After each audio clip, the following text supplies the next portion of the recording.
वो दौड़ चला गया जब सामने लिफाफा बिठाकर प्रेस कॉन्फ्रेंस की जाती थी। अब चुपते सवाल हर तरफ से आते हैं और ये सवालात वो होते हैं जिनका नून लीग के प्रोपेगेंडा विंग के पास कोई जवाब नहीं होता और वो आए बाएं शाएं करते रहते हैं। इमरान खान को सिलेक्टेड और बाद लाडले का तासुर पैदा करने के लिए नून लीग ने बड़ी मेहनत की थी और इसके लिफाफों ने इस पर बड़ा टाइम लगाया था, लेकिन जब झूठ की गर्द बैठने लगती है तो सच साफ नजर आने लगता है। जावेद लतीफ ने अपनी प्रेस कॉन्फ्रेंस में एक दफा फिर इमरान खान को अदालतों का लाडला करार दिया और आधा घंटा इस पर अपनी बकवास जारी रखी। इसके बाद एक सहाफी ने अपने सवाल में इसको दो डाला कि लाडला कौन है? क्या इसहाक डार की इश्तिहारी मुलजिम होने के बावजूद ईद गिफ्ट कारी से मना कर दिया गया है तो आपकी मुराद वो है या जो कल एहसन इकबाल को अदालत से रिलीफ मिला है, आप इसकी जानिब इशारा कर रहे हैं? सहाफी बोलता जा रहा था और जावेद लतीफ का सांस सुकड़ता जा रहा था। इसने इसकी मुनाफकत बेनकाब की जो ये अदालतों के मुतालिक दोहरे रवैये इख्तियार करके इमरान खान को लाडला करार देते हैं। आपने फिर भी लाडला में लिया। लाडला कौन था जो ब्रेकर्स के बहाने चले गए या कुछ और था? कुछ नाम तो लेना किसी का। आपने खूनरेजी की बात की, मॉडल आपके सामने है। अदालतों की बात की तो सुप्रीम कोर्ट पे हमारे सबके सामने है। अब कुछ बताइए तो सही, कौन लाडला है, रिलीफ किसको मिल रहा है?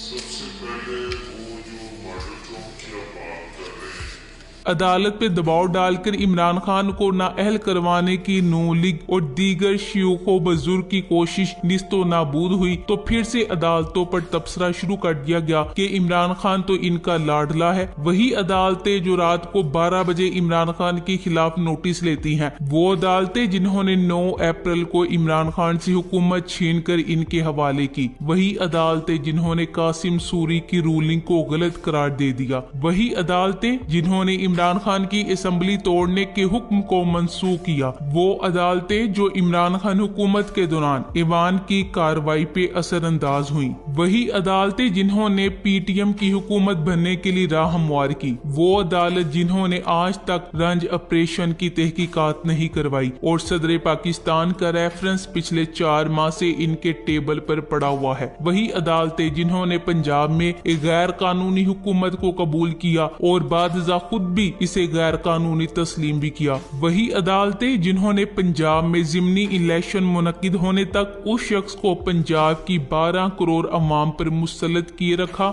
जिसको वो खुद गैर कानूनी वजीर आला करार दे चुकी थी, वही अदालतें जिनकी वजह से आज ये हुकूमत में है और इनकी हुकूमत कायम है। आज ये लोग इमरान खान पर दहशतगर्दी के झूठे केसेस बनवाते हैं, इसके खिलाफ तौहीन अदालत की मज़ीका खेज कार्रवाइयां करवाते हैं और फिर अदालतों पे दबाव डालकर इमरान खान को नाअहल करवाने की कोशिश करते हैं। लेकिन अब सवाल उठ रहे हैं कि लाडला कौन है, किसको किसका लाड मिला हुआ है। जावेद लतीफ ने बातों को गड़बड़ करके इमरान खान को लाडला साबित करने की कोशिश की है। इसने मिसाल दी कि पीटीए वाले लोटे तो नाअहल हो गए लेकिन काफ लीग को छूट दे दी गई। प्रोपेगेंडा की कुव्वत से बाज कमजोर और गलत बातों को भी यूं बना दिया जाता है कि सादा लोग इस पर यकीन ले आते हैं। तकनीक वही है कि एक झूठ बार बार बोला जाए हत्ता कि लोग या इनका एक हल्का इस पर यकीन करने लगे। मिसाल के तौर पर यह कहा गया कि देखें, अदालतों ने एक जैसे 2 केसेस में 2 मुख्तलिफ फैसले सुनाए हैं, ये कितनी ज्यादती है। इस पर हैरत ज़दा रह गई कि किस तरह 2 इंतहाई मुख्तलिफ केसों को एक सा केस कहा जा सकता है।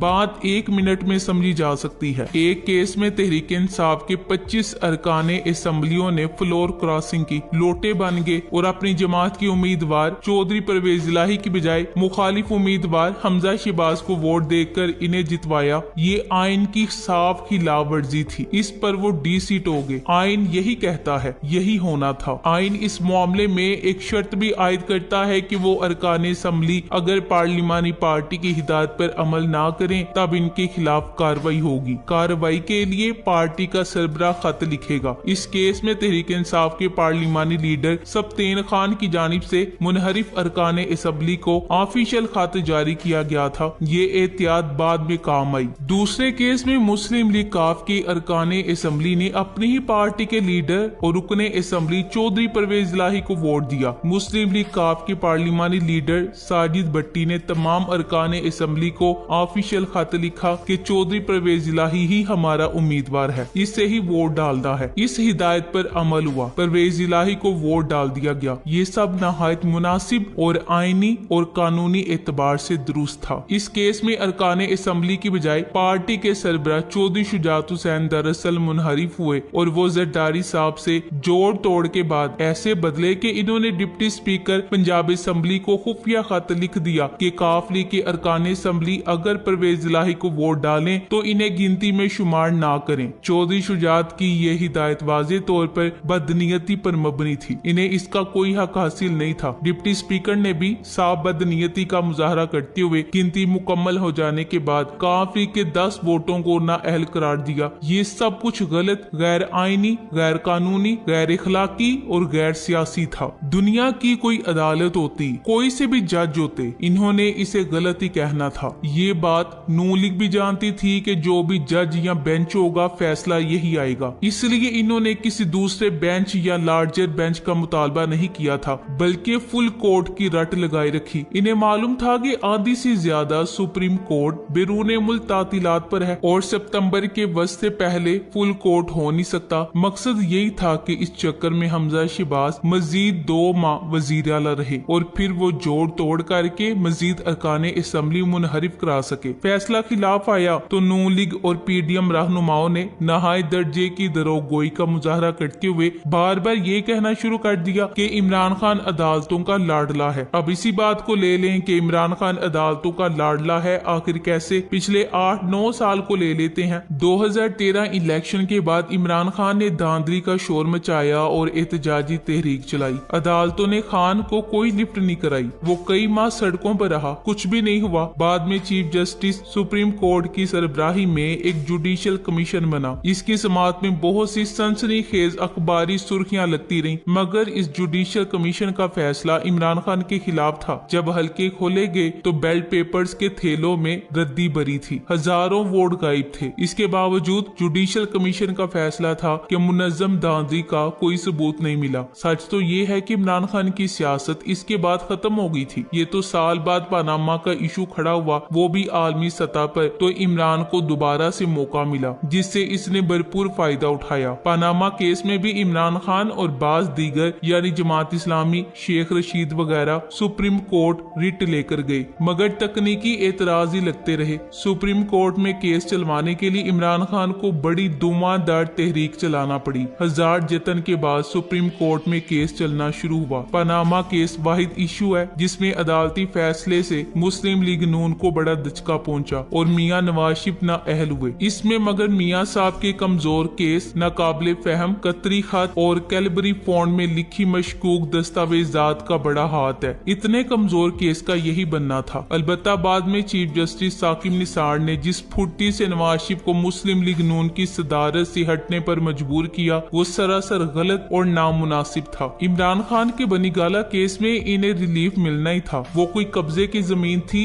न रिश्वत या करप्शन का पैसा। इनकी मनी ट्रेल भी अदालत में पेश की गई। नक्शे की मंजूरी ना होने पर जुर्माना वगैरह ही होता है, वो अदा कर दिया गया। जहांगीर तरीन का मामला अलबत्ता मुख्तलिफ था। इन पर इनसाइड ट्रेडिंग का इल्जाम था कि वो हुकूमती मुशीर थे और काबीना के किसी फैसले पर इन्होंने दरपड्डा अपने मुंशी के नाम पर करोड़ों के फायदे लिए। इस केस में जहांगीर तरीन ने फंसना ही था। इनकी किस्मत अच्छी थी कि मामला फौजदारी रुख इख्तियार न कर गया, वरना सजा भी हो जाती। इमरान खान वजीर आजम बने तो अदालतों के साथ इनके मसाइल ही रहे। इन्हें कहाँ रिलीफ दिया गया? वो हमेशा अदालतों से शाकी रहे, खासकर लाहौर हाई कोर्ट में। जिस तरह नून लीग के रहनुमाओं को मतवातर रिलीफ मिलता रहा। आर्मी चीफ की एक्सटेंशन के मौका पर चीफ जस्टिस आसिफ खूसा ने पूरी सिविल हुकूमत को चकरा कर रख दिया था। इतने मसाइल बने, बार बार नोटिफिकेशन दुरुस्त कराए गए, हत्ता कि फिर पार्लियामेंट से कानून साजी कराएगी। इसमें कहाँ इमरान खान या हुकूमत को रिलीफ मिला। मियां नवाज शरीफ के मुल्क से बाहर भेजे जाने की बारी आई तो तहरीक इंसाफ को बखूबी अंदाजा था कि मियां साहब ने वापिस नहीं आना। हुकूमत ने बड़ी कोशिश की कि 5-7 अरब की रकम जमानत के तौर पर ली जाए, मगर अदलिया ने बकौल फवाद चौधरी 50 रुपए के एक स्टाम्प पेपर पर मियां नवाज शरीफ को बाहर भेज दिया। तहरीक इंसाफ हुकूमत और इमरान खान को कतई रिलीफ नहीं मिला। मियां नवाज शरीफ भी वापिस नहीं आए। सेनेट इलेक्शन में हॉर्स ट्रेडिंग रोकने के लिए इमरान खान हुकूमत ने अदालत में रेफरेंस भेजा, मगर अदलिया ने इनकार करते हुए कहा कि पार्लियामेंट में ये मसला हल करें। हर एक को अगरचा बखूबी अंदाजा था कि पार्लियामेंट में ये इस वक्त होना मुमकिन नहीं। तहरीक इंसाफ को कतई रिलीफ नहीं मिला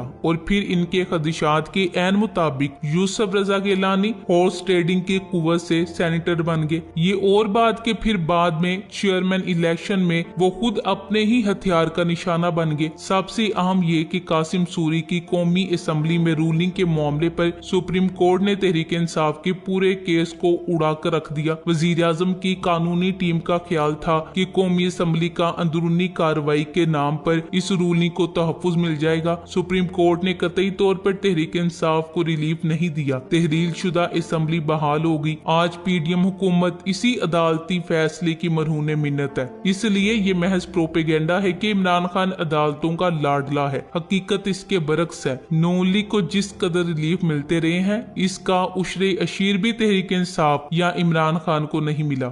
thanks for watching. Allah Hafiz.